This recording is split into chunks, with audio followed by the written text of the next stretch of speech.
Ya terima kasih rekan-rekan media ya. Agenda sidang hari ini adalah pemecahan duplik sebagai tanggapan kami terhadap replik penuntut umum yang dibacakan pada tanggal 25 Juli yang lalu ya. Sebagaimana mungkin sudah dengar tadi butir-butirnya, kami tentu mengajak semua yang terlibat dalam proses persidangan ini untuk melihat fakta-fakta seputar persidangan yang terkait dengan terdakwa itu secara objektif, bahwa mereka sesungguhnya tidak patut untuk dijadikan tersangka atau terdakwa karena mereka adalah korban dari jaringan peredaran gelap narkotika. Mereka itu oleh undang-undang mewajibkan negara untuk merehabilitasi mereka. Yang saya kemukakan tadi pasal 54 itu otentik. Negara wajib merehabilitasi.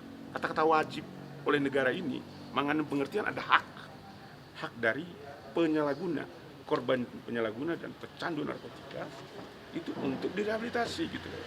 Faktanya selama ini walaupun undang-undang mengatakan begitu, tapi ada kecenderungan untuk mereka dibawa ke persidangan gitu loh.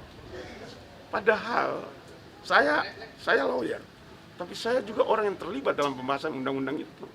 Saya anggota DPR 2004-2009 dan karenanya ikut terlibat dalam pembahasan undang-undang itu. Waktu dulu disepakati hanya mereka yang terlibat dalam jaringan peredaran gelap narkotika itu boleh menjadi tersangka karena mereka adalah pelaku.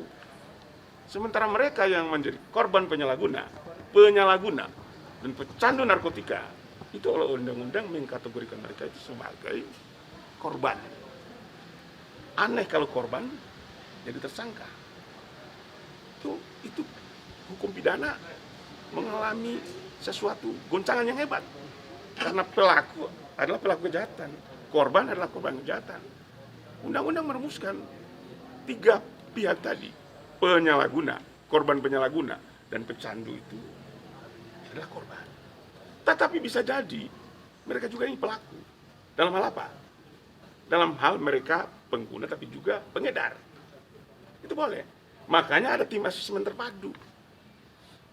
Terdakwa 1 dan terdakwa 2 itu harusnya pada saat dilakukan tes urin pada Polda Metro Jaya dan positif dan ada barang bukti sabu, harusnya penyidik itu meminta tim asesmen terpadu untuk melakukan asesmen kepada terdakwa, kepada tersangka ini.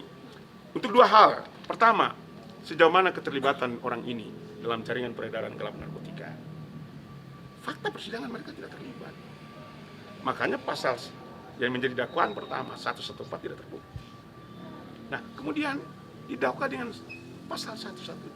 Mahkamah Agung sudah berkali-kali mengatakan pasal 112 itu tidak bisa berdiri sendiri karena harus dilihat dari maksud dari pelaku. Jelas fakta bahwa sabu itu untuk dipakai dan sudah mereka pakai.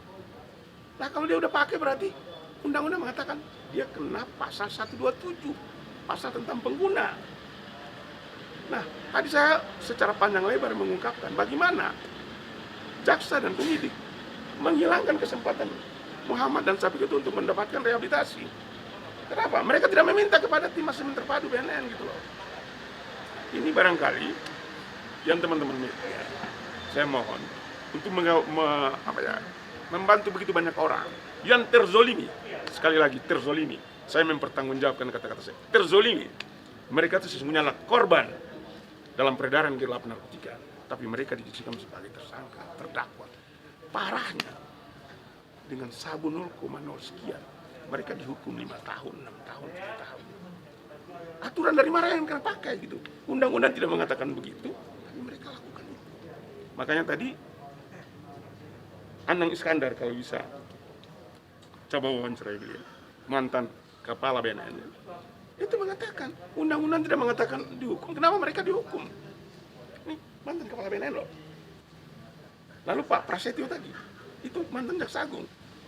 Tapi kok dalam implementasinya, kenapa demikian? Tadi di dalam bagian terakhir, tadi saya bilang, teman-teman kalau dengar, kanalisasi pengguna, penyalahguna, dan korban penyalahgunaan tiket untuk ditempatkan ke rutan-rutan dan lapas ini. Apakah itu strategi dari bandar agar supaya mereka lebih banyak di sana dan mudah sabu itu disebarkan di sana. Artinya kalau itu benar, jangan-jangan para polisi yang bertugas, termasuk jaksa, menjadi bagian dari bandar itu. Itu yang poinnya. Kenapa? Karena tidak sepatutnya korban penyalahgunaan narkotika atau penyalahgunaan narkotika itu dibawa ke penjara. Kenapa? Tadi disebutkan mereka tuh sakit, orang sakit yang harus diobati. Pengobatannya di mana? Ya di lembaga rehabilitasi, bukan dibawa ke penjara. Karena orang yang dibawa ke penjara itu kecuali pelaku kejahatan, korban kejahatan bagaimana dibawa ke penjara? Saya kira demikian. Ya, iya saya kira kasihan. Lu bayangkan dengan sabu 0,03 dia tuntut 7 tahun. Gila.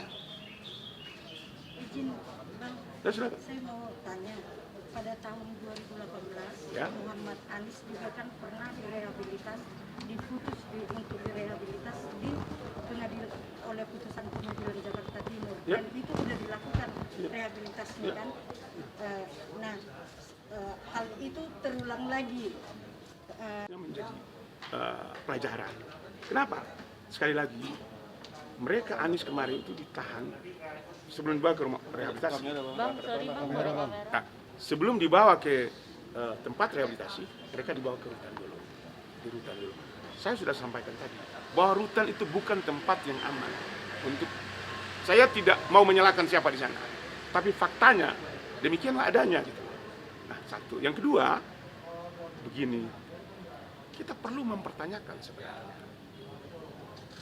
Harusnya lewat Anies, saya tidak menganjurkan untuk orang memakai sabu ya, tapi harusnya polisi yang bertugas itu menggunakan orang-orang ini untuk masuk menangkap bandar, masuk menangkap pengedar.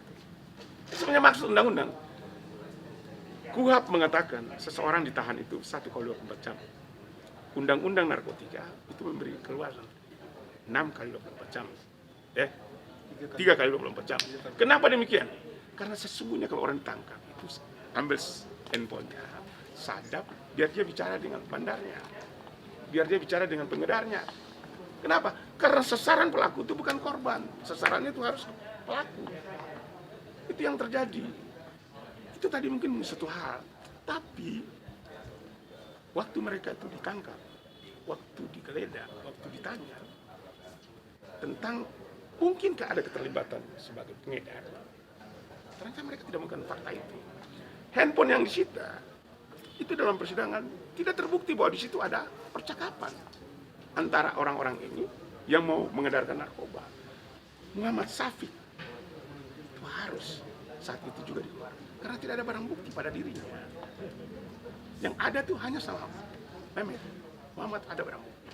Lah, mereka menggunakan pasal 132 tentang permufakatan jahat. Permufakatan jahat bagaimana? Kenapa? Faktanya Mehmet itu dengan Muhammad Syafiq itu untuk kerjaan lain. Dia datang, dia lihat Mehmet itu. Dia setelah makan, dia masuk ke kamar mandi, lihat ada sabu bom, dia minta. Oke, silakan pakai. Jadi bukan ada pembicaraan bahwa kita mau beli sabu, kita mau makan, nggak ada. Nah, masa fakta ini dianggap sebagai permufakatan jahat itu. Permufakatan jahat itu maksudnya ada pembicaraan terlebih dahulu. Kita begini, kita begini. Fakta itu tidak terbukti gitu. Jadi pasal yang didakwakan oleh jaksa itu Pasal 112 Yunto 132. 127 enggak ada ya Pak? Nah, ada 127. Padahal dari awal sebenarnya dari fakta-fakta yang ada harusnya pasal 127 itu ada gitu loh. Nah, gitu loh. Itu loh. Hari ini menghadiri mengawal sidang dari suami Anies, bagaimana belum? Ya, saya memang sengaja untuk mengawali sidang ini karena memang saya agak terkejut juga kemarin pada saat pembacaan tuntutan di mana Muhammad di situ dituntut dengan hukuman 7 tahun dengan denda 1 miliar atau subsidi 6 bulan gitu ya, yang saya rasa ini bukan cuma mengagetkan saya tapi juga pasti mengagetkan siapapun yang mengetahui hal ini gitu loh, karena sesungguhnya seperti yang tadi juga sudah dikatakan, seperti sebagaimana yang kita tahu bahwa sebenarnya seorang penyalahguna narkoba itu masih memiliki hak untuk disembuhkan gitu, bukan untuk dipenjarakan gitu. Makanya dengan tuntutan setinggi itu saya agak bingung gitu. Apa sih yang terjadi sebenarnya gitu di balik ini semua gitu, sampai Muhammad dan Syafiq ini bisa mendapatkan tuntutan sebegitu tingginya. Kalau tadi mungkin ada pertanyaan bahwa mungkinkah ini semua karena sebelumnya Muhammad pernah tertangkap juga di kasus yang sebelumnya bersama saya, ya kan? Sebenarnya ini juga tidak bisa dijadikan alasan, karena balik lagi seorang pecandu itu tidak pernah dinyatakan sembuh, melainkan hanya pulih, ya kan, Opa? Jadi pecandu itu nggak akan mungkin sembuh, hanya pulih gitu loh. Dan yang kita usahakan ini adalah bagaimana menjaga pulihnya dia ini, pemulihannya dia ini. Sebagaimana saya sampai saat ini pun masih menjaga pemulihan saya gitu loh. Dan pada saat kemarin itu Muhammad tertangkap, Muhammad sudah jelas baru 2 bulan beres dari rehabilitasi rawat jalan, ya kan? Pada saat itu Muhammad ketangkap dan kita sudah menyerahkan, termasuk ini yang dari tim pengacara bikin, itu adalah surat untuk kepada pihak penyidik, ya kan, untuk permohonan asesmen dan segala macamnya. Termasuk kita sudah menyerahkan juga kartu IPWL, termasuk foto ronsen Muhammad pada saat yang kasus sebelumnya dia terkena TBC dan segala macamnya. Itu yang sama sekali tidak direspon pada saat itu sama pihak kepolisian, begitu juga oleh jaksa penuntut umum gitu loh. Jadi di sini yang menjadi kekecewaan saya sendiri adalah kenapa kok bisa sampai diabaikan hal-hal yang menjadi haknya seorang pecandu tuh, kenapa diabaikan gitu. Itu aja sih. Tapi upaya apa aja sih Kak yang udah dijalani untuk bahwa Muhammad ini harus rehat? Upaya apa aja? Untuk saat ini saya nggak bisa berupaya apa-apa selain bermohon kepada orang-orang yang memang terlibat dalam perkara ini gitu kan. Selain bermohon kepada polisi, ya kan, kepada penyidik, kepada jaksa penuntut umum gitu. Nggak ada lagi upaya yang bisa saya lakukan karena dia sendiri kan sudah ditahan gitu loh. Dan sementara dengan kondisi yang sekarang ini ya seperti yang tadi juga dibilang, kita juga nggak bisa jamin bahwa keadaan di dalam itu seperti apa dan bagaimana gitu loh. Apakah penjara itu bisa menjamin untuk kesembuhan seorang pecandu gitu kan? Itu kan yang menjadi pertanyaan besar gitu kan. Apakah penjara dengan segitu lamanya bisa menjamin seorang pecandu itu bisa bebas dari ketergantungannya? Itu kan gitu. Sementara yang direhab aja banyak yang bolak-balik, apalagi yang di penjara gitu loh. Dengan hal ini mungkin Mbak Dewi akan terus mengawal atau ikutin proses persidangan yang akan berjalan? Insya Allah. Karena biar gimana ini juga saya bicara di sini bukan hanya sekedar karena saya adalah seorang istri dari seorang korban penyalahguna, tapi juga ini untuk penyalahguna yang lainnya yang mungkin saat ini masih make atau sedang diproses hukum, supaya dengan adanya pembicaraan kita saat ini juga mereka jadi lebih memantau dengan baik dan benar gitu loh, dimana tidak ada lagi korban-korban penyalahguna di luar sana yang didolimi seperti ini gitu ya.